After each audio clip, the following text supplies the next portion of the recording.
వచ్చాను. సో వారిని కాంపిటీషన్స్కి ఆహ్వానించి అలా నాకు పరిచయం అయ్యారు. అలాంటి పరిచయం ఇంకా కొనసాగుతూ ఉంది. సో నన్ను ఆహ్వానించారు, సుమలత వస్తావా అంటే వాస్తవానికి నాకు బయటికి రావడం, నేను ఉండేది నగరకల్లో ఉంటాను. ఎక్కువ స్టేజీలో మీకు వచ్చి పాడటం అనేది చాలా తక్కువ ఉంటుంది నాకు. నేను పిల్లలకి ఆన్లైన్లోనే నేర్పిస్తూ ఆన్లైన్లోనే ఎవ్రీ మంత్ అన్నమయ్య పద సుమార్చనం అనే కార్యక్రమం ద్వారా చిన్న పిల్లల్ని కొత్తగా ఉన్న పిల్లల్ని పరిచయం చేస్తూ ఉంటాను.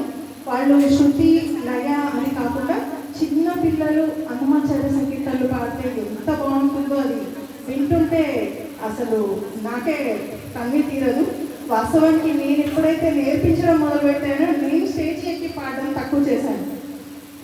సో ఈరోజు నేను ఎప్పుడైనా పిల్లలతోటి పాడించడమే తప్ప నేను ఎక్కువ స్టేజ్ మీదకి ఎక్కి పాడలేదు. కాబట్టి ఈరోజు సంయుక్త మేడం గారు ఆహ్వానించినందుకు చాలా చాలా ధన్యవాదాలు మేడం. మీకు సర్వదా కృతజ్ఞతలు. Thank you so much.